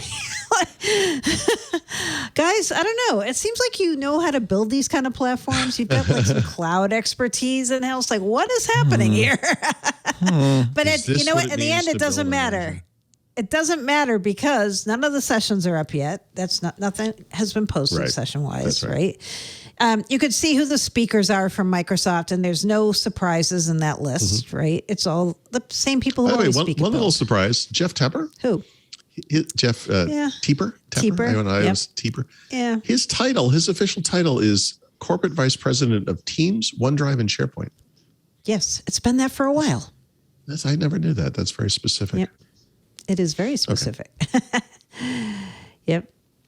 Yeah, so if you look at the speaker list, you can kind of guess. Like, we're going to hear a lot about developer tools for the cloud. We're going to hear a lot about AI. We're going to hear about Teams, and Teams is a development platform. I hope we hear about Meta OS, my infamous thing I keep talking about. Sure. I hope we get more whales and lunar modules and other things like that. Oh yeah. There'll definitely be like the Teams for Mesh thing, right? Which is those avatars no legs, as we've talked about many a time. So if you're interested in client development, Kevin Gallo. Again, yep, right? which is good. At least he's there, right? Yeah, he's and there. Amanda Silver. Right, that's a good point. Amanda Silver, Visual Studio and GitHub and all that. Yeah, she's stuff, fantastic, right? actually. Yep. She is. Yep. So, yeah. And when is the, this Satya. is May, end of May? Yeah, May end of May. 24th May to 26th. Right. Okay, Good. cool. Good. Let's do a quick Xbox segment because Mary Jo there's not enough beer in the world. There isn't really. I'll get you yet. Pretty. So I mentioned this earlier, actually. So the MPD group had come out. They study a lot of things, but usage, sales, et cetera, in the United States specifically. So according to them, March 2022 was a record month for Xbox hardware sales, also dollar sales, so unit and dollar sales, beating the previous records from March 2011, go figure, a long time ago, and March 2014 for revenue. And is, I believe, I don't see this here, but I thought they were the best-selling console. I believe they were the best-selling console. I don't actually see that here, but I believe they were. And best-selling, it was, best-selling hardware platform in March 2022. That's interesting. I think it's tied in part to the fact that the Xbox Series X in particular was actually available for sale. Like Leo got one, right? I mean, this is not a coincidence. Walmart, yeah. So I don't know what happened, but there was a window of time, a month or so, where you could actually buy this thing for the first time, and I think that's what helped. Sure. That window apparently is closing. So if you want to say the holidays this year, apparently we're going to have more problems. Oh, because of the shutdown in Shanghai. Because of the shutdown in Shanghai, exactly. Yep. Oh, wow. Yeah, maybe that's why I can't get that laptop. We had that little shining moment where like, hey, we're back, baby. It's normal. Everything's normal. Yep. And that's the way the world goes. What was the other one? Sony. No baloney. Sony, so I think I linked to the wrong article. That's okay. I can tell you what the story is. So previously, remember, I think it was last week, Sony and Nintendo had agreed to stop forcing people to auto-renew on subscriptions in the EU. This was something that Microsoft had previously agreed to. So they're going to be more transparent about that stuff. They're going to send you reminders. Hey, you don't seem to be using this thing. You're going to pay for it again. Please don't. But now, Mike, oh God, I've lost track of this here. Okay. I'm trying to find it on my website. I should have known that was futile. Let me just find the story. I'm sorry. Where is this thing? I had completely lost track of the story. I linked to the wrong thing in the notes, and now I can't find the original. Yeah. No, let's just forget it. Sony's not copying Microsoft. It's a lie. Find that story. Where is that story? What? Do you remember anything about it, Paul? No, I think I just started talking about the other thing and I lost the thing I was talking about. Now I need to find it. Welcome to Paul Town. Yeah. I found it. Oh, so Microsoft previously revealed that they were looking at adding ads inside of free-to-play games. Oh yeah. And now Sony is going to do it. Sony is also they haven't announced it, but they're working with partners to do the same thing. Well, chances are they're the same game, right? So you got to do it on both platforms. That's exactly right. Yeah, and that makes sense. And I'm actually surprised this wasn't a thing already. Yeah. Well, I was read somewhere somebody was talking about it was might have been in the Twit forum or the Mastodon, how you can buy skins for Fortnite that are, companies. You can buy Disney Plus skins. Yeah, you can look like a NASCAR race driver as you run around. And so it's which is a total advertisement, and it doesn't bother anybody. And people even pay for the right to wear the Disney, Marvel. It's just crazy, But yeah, I'm okay with it. I'm not a big fan of ads in general. Obviously, we talk about this kind of stuff. I don't want the game to stop so I can watch an ad, and because there's free to play games. I feel like ads could be distracting. You're running around, you're blasting enemies and stuff, and you're like, was that an ad for McDonald's? Nobody sees like, what was that? We're so inured to that. We've done that. That they're everywhere. Ads are everywhere on every surface. But the game is free to play. So watch a Formula One race because they can't stop to do an ad. So it's just one continuous ad, right? That's right. Every That's right. turn, everywhere, there's stuff on the walls everywhere. All the look at the suits. They got 800 logos on them. Yeah, exactly. Actually, somebody noted this, and I don't know what. We're not wearing logos. Is that a thing? It's the new Twit plan. We're going to have your Twit blazer in the mail any minute now. Yep. What about tattoos? Twit tattoos. Sure. Sure. For the right Zoom price, I'll tattoo. tattoo a McDonald's arch on my hand. I don't care.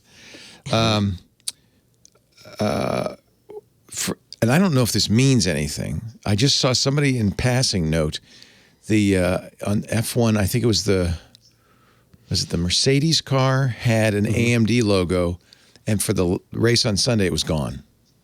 Oh, interesting. Which does not usually you sign for the whole season. Yep.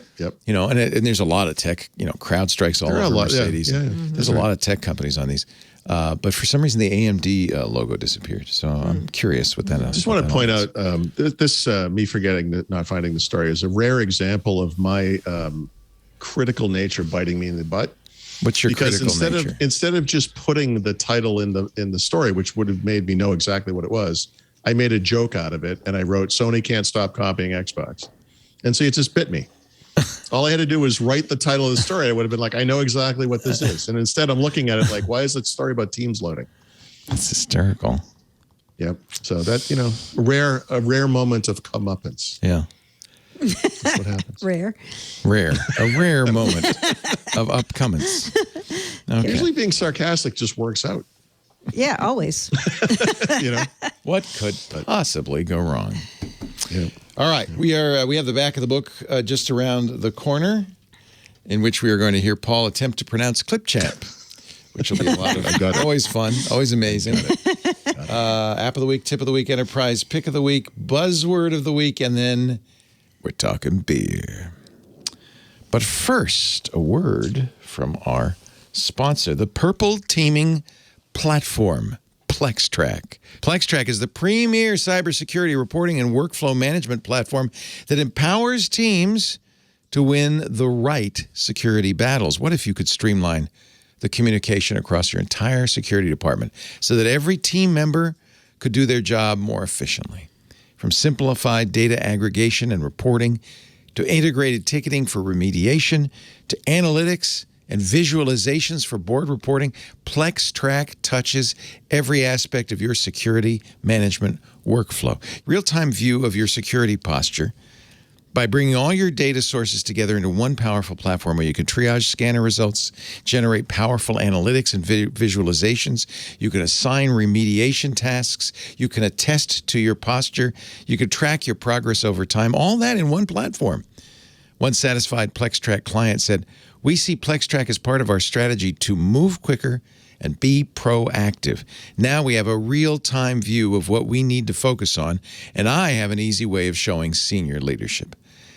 Plextrack serves every aspect of the enterprise security team program with features designed to improve workflow, collaboration, and communication for each role, including red team data aggregation. You can report results in half the time.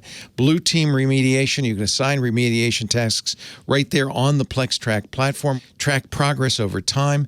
And again, it comes up again and again, when you're communicating to the stakeholders, the C-suite, the board, you'll have powerful analytics to attest to the security posture and prioritize issues. You can tailor your attestation and communication to the needs of your team members. Continuous purple teaming assessment. You can begin purple teaming or power up your current strategy with Runbooks, the best in industry tool for test plan execution. Really, this is a tool the team will want to use, the execs will love, the boss will love, and it's just going to, Plextrack's just going to improve your entire security engagement lifecycle by making it easy to generate security reports, to deliver them securely, to track the issues to completion straight from the platform, so security teams of all sizes and maturities can maximize efficiency and effectiveness. I want you to try it. Book a demo today. Learn more about Plextrack and how it can support proactive security work in your organization. Because you know what? You got to be proactive. You can't be reactive in security these days. Try Plextrack free for 1 month. See how it can change your life as a security professional. All you have to do is go to plextrack.com/twit. Claim that free month. plextrac.com/twit. TWIT. We thank PlexTrack so much for their support. PlexTrack.com/twit. You support us when you use that URL, so please do that. The purple teaming platform, PlexTrack.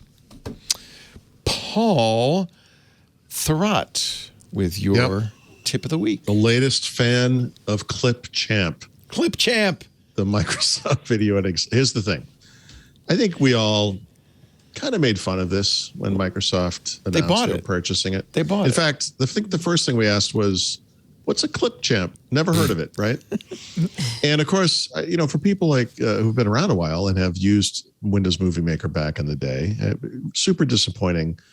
The video editing tools that are built into Windows today. If you go to the Photos app, there's actually a really basic video editor built in that is really just designed. You can throw photos in it, turns into a slideshow. You can, add a title and some music, really basic stuff. I have been working on some video project stuff in recent weeks, and as I've been experimenting with all kinds of different video editors, and I mentioned, I think 2-3 weeks ago, I recommended a free product called Shotcut, which is actually very good. I mentioned that if you're on a Mac, you should just use iMovie. iMovie's amazing. And lately, I've been using Adobe Premiere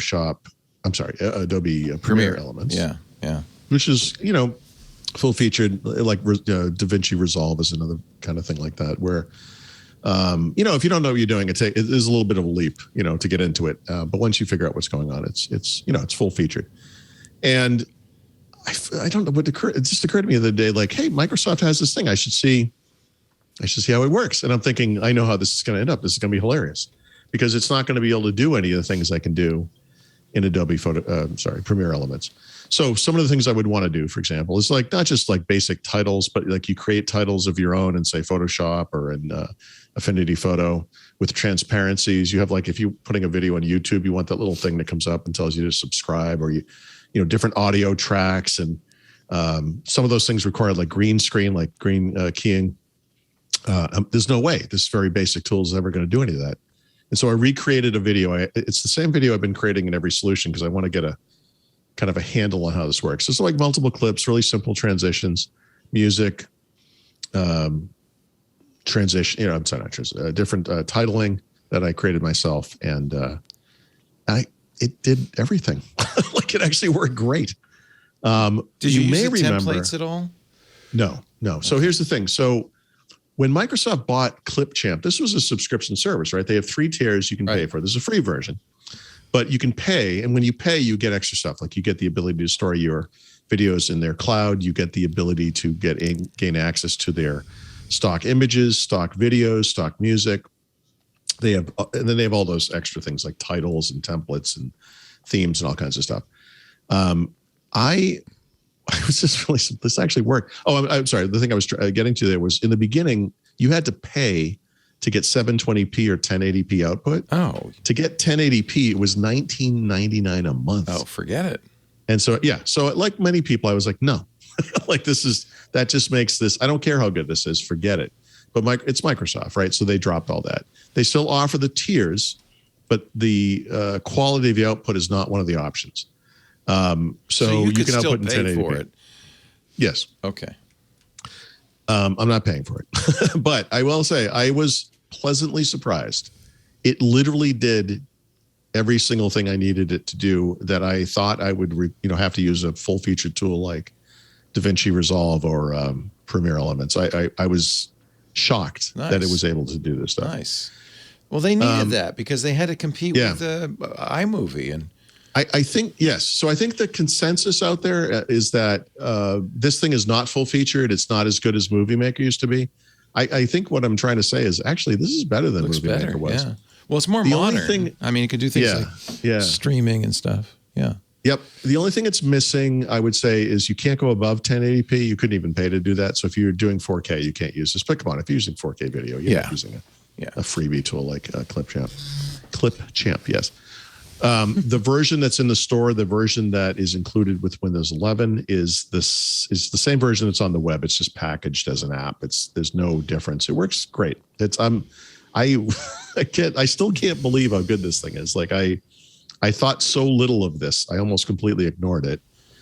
And then I thought, I've been playing around with this video stuff. I should just look now. Now's the time. And I was like, wow, this Actually, I'm like, it's not going to do the green screen. No, it does the green screen. Wow. It's not going to let me do multiple like levels of video on top of it. Nope, no, it does that too. And this is all with Like the free level. Yeah, free. Wow. Yep. It's built right into Windows. Nice. Yeah, it's nice. Very good. Yeah. Windows 10 and 11 now? 10 and 11, yep. I believe it's built into 10, but if it's not, you can get it in the store. It runs in Windows 10. And you could, whatever, you could use Linux. It's in the web. Anyone can use it. Oh, it's web-based. Yeah, it's a web app. Oh, interesting. I know. It's crazy. It works So really, you could do it really on a Chromebook? I believe so. I mean, not, but I would think so, yeah. I think so. Oh, that's really interesting. Oh. Yeah, it's good. It's surprisingly good. And like, there's all this other functionality. You mentioned templates. Like I didn't do any of that stuff, but obviously it does its own titling. It does all, different transitions, different effects. All kinds of stuff is built into it. It's really worth looking at. Like I said, pleasantly surprised. I kind of reversed the app and the tip this week because the tip is related to those other assets, the things you might want to do. Because a lot of the effects and the transitions and titling, that's all built in, it's free.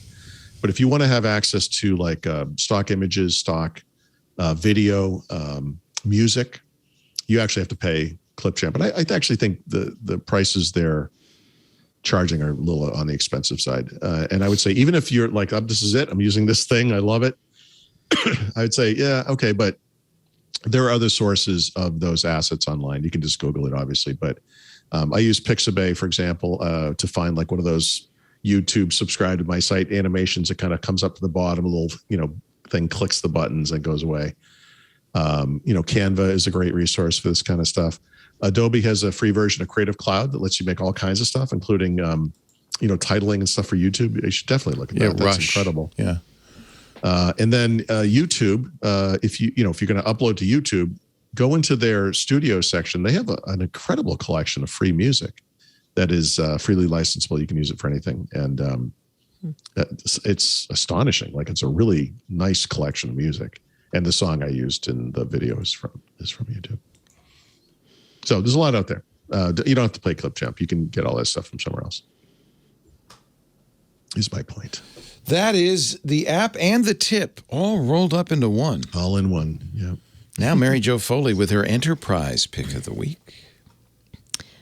Right. So back at the start of the pandemic, Microsoft announced something that they called, let me get this right. It's not as hard as Clipchamp, but it's called the Monthly Enterprise Channel for Microsoft 365 apps. So Microsoft 365 apps are the apps you can download when you have a business subscription to Microsoft 365, Office 365. So you know how you can download PowerPoint, Excel, Word. A lot of people who do this through their businesses, they don't want to get all the new features constantly. They like having them like once every 6 months, get new features. But Microsoft doesn't want you to do that, right? They want you to update all the time because they claim they have stats showing that people who are using the latest and greatest versions of the apps are happier than the people not doing that. So what they're starting to do now is go to some business accounts, and if you have a Microsoft 365 admin center, you should check if you're an admin. You may see a note in there that says, by the way, unless you take action in May, we're going to start making you go monthly automatically, unless you block this. So if you've been somebody who's been the administrator for your organization and you're like, oh yeah, every 6 months we get an update to Word, Excel, PowerPoint, that's great. If you have that message in your message center and you don't take action by May, you may start getting the updates every month on Patch Tuesday to these apps. If you don't want that to happen again, you can go in and it has steps that you can follow to block this from happening. But I have the feeling some people aren't going to notice this in their admin center, and suddenly their users are starting to get monthly updates to all their Office apps, and they may not like that. So make sure you check your admin center if you're an admin. And if you see the note about this, take action, or don't, if you're okay with getting monthly updates. This does not apply to every organization. It seems like they're rolling this out in stages. So if you don't see a note about this happening in May, don't worry. Maybe you'll see it in June. Maybe you'll see it in July. But if you do, you need to take action ASAP. All right. Buzzword time. Yeah, so we haven't talked enough about earnings yet, but I think it's always interesting when you listen to these earnings calls from Microsoft to listen to buzzwords that come up a lot. Oh, my God. Business buzzwords. Oh, my God. Yeah. And sometimes they're hints too, right? Like when Satya dwells on something or throws a certain buzzword out multiple times, you're like, oh, they must be about to buy a company here. Yeah. Right. Or announce something. Right. So I'm taking these buzzwords. Bucket of fabric? A bucket of fabric, right. So he kept using the word fabric during the call yesterday in a couple different ways. He talked about data fabric and distributed fabric. So at the very start of the call, Satya, everybody else wants to hear about cloud. They want to hear about Windows, Xbox. He's like, you know what? Let's talk about data and AI. Things that everybody's like, oh, no, really? Are we going to talk about that? Must be great at parties, But this is his wheelhouse, right? Satya is all about this because this is the organization he came from before he became CEO. So he talked a lot about the idea that Microsoft has a differentiated data fabric. And he talked about how we have things like Azure Synapse. We have things that integrate our compliance with that and Teams. And so I think my guess is we're going to see some kind of new bundle of something like around the data platform, maybe announced at Build, maybe later. But they're definitely, they've got something up their sleeve in the data space for sure because of the constant referrals to data fabric and distributed data. Another term that they used on this call was industrial metaverse. So they've talked about metaverse at Microsoft in a lot of different ways, but the idea of industrial metaverse, where it refers to things like digital twins, what they're doing with the HoloLens in the commercial space, those kinds of projects, that seems to be something else that's very much on his mind. So I bet at Build, we're going to hear that phrase, industrial metaverse, quite a bit.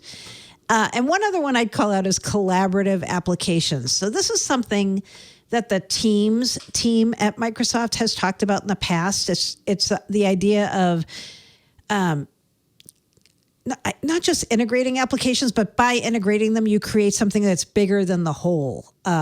Kind of slightly different, more tailored, not just like take Teams and integrate it with Synapse, but it turns into something else. So if you want to find some of these buzzwords for yourself, it's fun to go through the transcript of the earnings call, and anybody can get this on the Microsoft site. If you go to Microsoft.com/investor and you look there, you can get the full transcript and the PowerPoint slides, all the stuff we use to cover the call, and even the recording of the call itself. Anybody can go get those, listen to it. Yeah, and check out all these kind of like little tidbits, hints and tips of things that might be coming. I think that's a really good point. You can tell what. Do you think it's conscious on his part, or it's on his mind, and so he's saying it, or is he sneaking these in? No, I think what happens is he's seeing reviews of slides and presentations that Microsoft has coming up, and his team has said to him, Satya, don't drop this on the call. Like we're trying to make it a secret. No name dropping. Right. And so it's still in his mind. So he's saying these phrases, right? Whatever you do, don't think Cloud Fabric. Don't think Cloud Fabric. Right.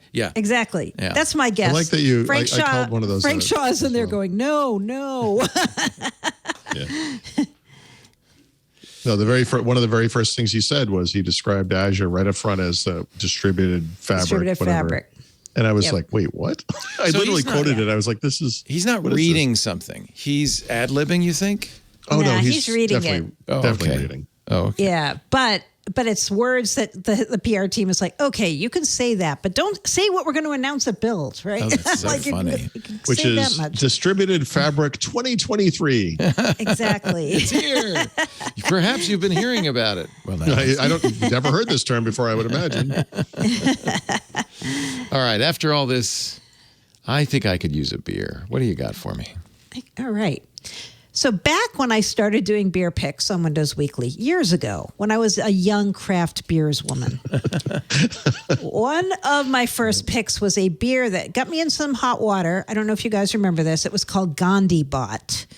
And it was a beer from New England Brewing, and it had a picture of Gandhi on the label turned into a robot. And so I get like some nasty notes People from were listeners. insulted. Yeah. They did not like that at all. Yeah. Wow. Well, it turns out the company making this beer, New England Brewing out of Connecticut, heard these complaints as well. So they changed the name of this beer to G-Bot. To Mohammed Bot. Oh, no. G-Bot, right? Yeah. And I got to retry this just this past week. And I remember when I first had it, I thought this was like the best beer I ever had. And the reason I made it the beer pick again this week is how it's a good example of how tastes and trends affect what we like and don't like. Right? IPA is a trend.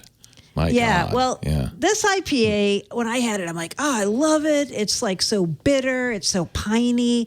And then the way people make IPAs on our side of the continent, which are called New England IPAs, they went completely away from that. Get away from the pine, get away from the dankness, made them hazy and like more fruity, right? And so now when you drink this beer, it's just so like foreign.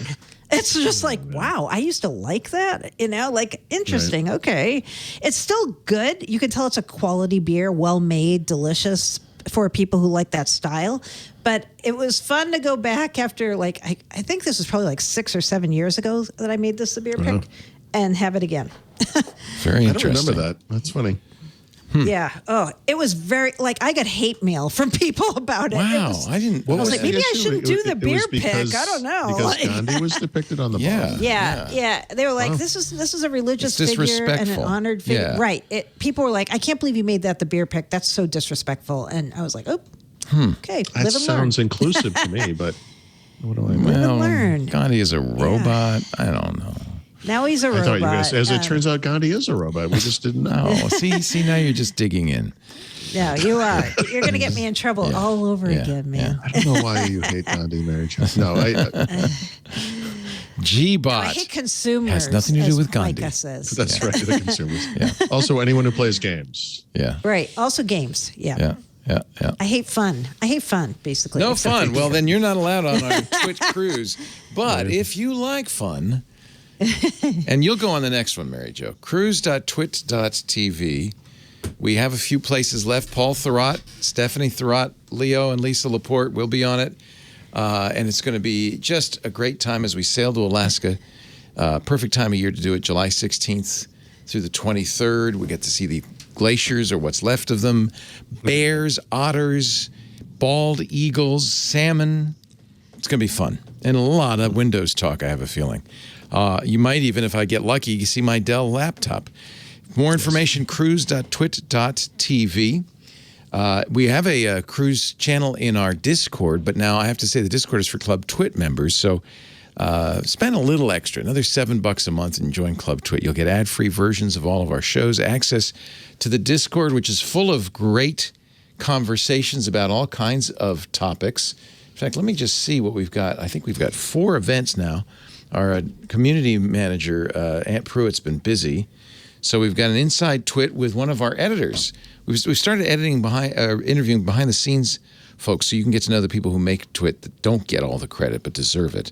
John Ashley, that's coming up tomorrow. Scott Wilkinson, Home Theater Geek, May 5th. Robert Balasaire, The Digital Jesuit, May 12th. And, of course, Stacy's Book Club is a monthly event with Stacey Higginbotham, this month's book, Termination Shock by Neil Stevenson. There's the Untitled Linux Show. There's the Giz Fizz. There's all sorts of stuff going on in the Discord. And then there's the Twit Plus feed, which will have all of this, plus shows we are trying out. One of the advantages of having paid memberships is we can do stuff that doesn't have advertising. So it gives us a chance to experiment. That's how we launched This Week in Space. We've got another show coming soon. We're very excited about what's going on in Club Twit, and we'd love you to join. And, of course, the side benefit is it helps us keep the lights on in a very, I have to say, uncertain advertising environment. It has really been up and down for the last few years. For more information, twit.tv/clubtwit. Paul Thurrott is at thurrott.com. That's his blog. He also writes books, kind of an old-fashioned idea. He's an antiquarian. I'm looking at modernizing the next one, so we'll get to that soon. We'll get to that. His latest, The Field Guide to Windows 10, available at leanpub.com. I highly recommend it. Mary Jo Foley's at allaboutmicrosoft.com, and together they are the dynamic duo of Windows Dozers, or for short, Windowsers. And you can join them every Wednesday, 11 a.m. Pacific, 2 p.m. Eastern Time, 1800 UTC, right here at Twit, live.twit.tv. After the fact, we've got on-demand versions of the show at the website, twit.tv/WW. There's a YouTube channel. Of course, you can subscribe on your favorite podcast client, too. I encourage you to do so. My friends, my dozers, have a wonderful week. We'll see you next time on Windows Weekly. Bye-bye. If you are looking for a midweek update on the week's tech news, I got to tell you, you got to check out Tech News Weekly. See, it's all kind of built in there with the title. You get to learn about the news in tech that matters. Every Thursday, Jason Howell and I talk to the people making and breaking the tech news, get their insights and their interesting stories. It's a great show to check out, twit.tv/TNW.